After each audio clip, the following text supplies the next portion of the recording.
a lot of you in here. It's really scary. I know, I'm just about to be very vulnerable, so take a deep breath, and here goes. So I'm going to tell you a love story. That's what I'm going to share with you today. And it all starts about 10 years ago when I was living in a shared house in London.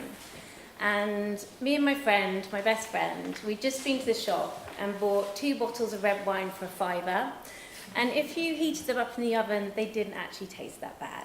So there I was, sitting on the sofa, and I had tears in my eyes, and I was like, saying to my friend, I'm just never going to meet anyone. I'm just too weird. And she said, you are weird, but in a really good way. And that was it. That was the moment where I let go and I released this need to find love. And it was something that I'd been searching for years, and something that I wanted so badly to fall in love. And as it would happen, I did. A week later, as soon as I let go, there he was at a party, my soulmate, my twin soul. He was just amazing, the love of my life. But before you say, yeah, it's all right for her, I just want to paint you a little picture. So when I first met my now husband, I was broken, and I mean really broken. I'd been dating for 3 years, or been single for 3 years, and I was rubbish at it. I hated it, I hated being on my own, and I just wasn't very good at it. My last relationship was quite toxic, and so my self-worth was on the floor. And to be honest with you, I pretty much hated myself, which resulted in me starving myself as a punishment. And I remember being stood in my bedroom, and a mattress on the floor, and my clothes in bin bags, because I didn't even think I was worth a cabinet at the time. That's how bad things had got. I remember looking in the mirror and just hating this person staring back at me. And also, a year prior, I had been burgled. And not only did the man in question take all my stuff, but he also sexually assaulted me. So, which I didn't remember because I had memory loss. So that kind of paints a place of where I was. And it meant that my behaviours were really strange that were coming out. Like, I couldn't be left on my own at all. If you changed the plan on me, I would freak out. And I had to be massively in control of everything, because if I was in control, nothing bad could happen. But having all this, the one thing that I didn't give up on was love. Movie love, that all-consuming movie love, that fairy tale love. I believed in it. And I might not have thought that I was worthy and deserving of it, but I truly believed that it did exist. And so, like I said, I met my husband, and I fell hard and I fell fast, and so did he.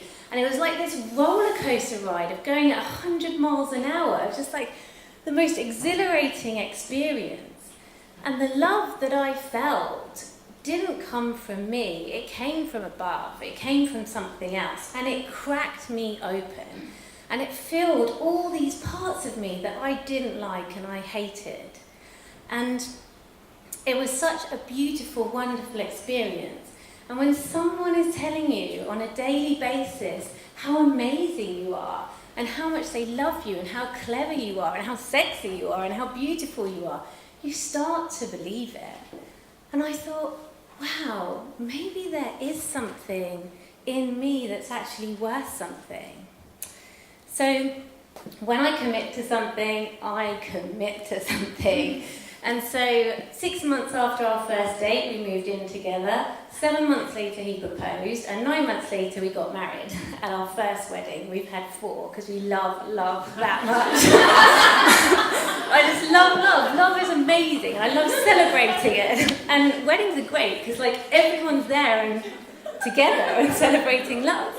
So it was a really wild time. We loved it, and so we quit London because we were exhausted and tired, and we lived in a converted van for a few months, and then we landed down here. Now the thing is, this was the first time I'd actually kind of lived with someone on my own. I'd always lived in shared houses, so it was easy to hide the things. It was easy to hide the little freak outs or the weird tendencies or weird behaviours that I picked up. But when you're in an intimate relationship and it's just you and them, I wasn't able to hide it anymore, and he was starting to see through the mask and it was starting to slip. And I guess because it was a new place that we'd moved to, my freakouts were getting more often. And we were standing in my kitchen, and I was freaking out about something. I can't remember what it was.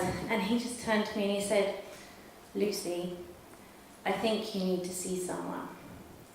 And I did what I think anyone who was in a defensive position would do. I said, "Well, I think you need to see someone." At which point he said, "Okay, I will." And I was like, shit, that wasn't the answer I was looking for. I didn't want to deal with this stuff. I'm quite happy with it being over there and not acknowledging it or dealing with it. But I'd found true love. I'd found this movie love. I was experiencing it. And love was on the line, this true love that I'd spent years searching for. And I wasn't prepared to give it up. So I had to go and see someone. And I remember before that first session, I was terrified. I was sweating, I was shaking, and I was so scared because what if all that stuff, what if all my nightmares, what if all of it was true?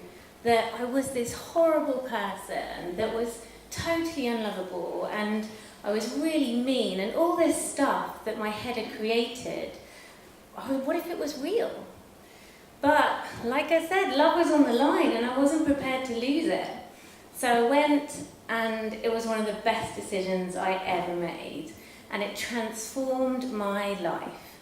And now I can hand on heart tell you that I love myself, and I also think I'm pretty amazing. So,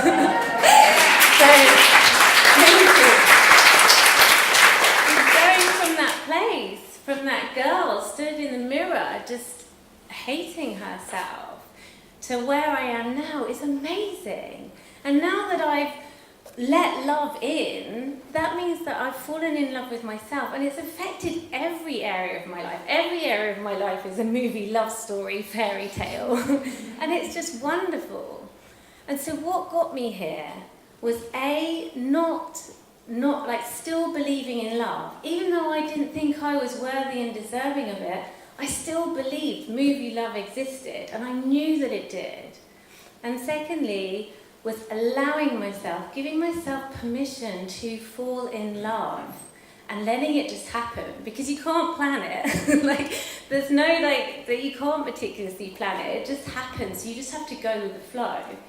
And thirdly, it was that person who I fell in love with and they fell in love with me, nudging me to go and get the help I so desperately needed.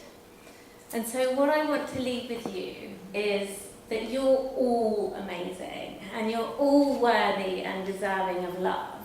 And I just want that for everyone. And no matter what stage you're at the moment, just never stop believing in true love, because it does exist. I'm living proof. Thank you.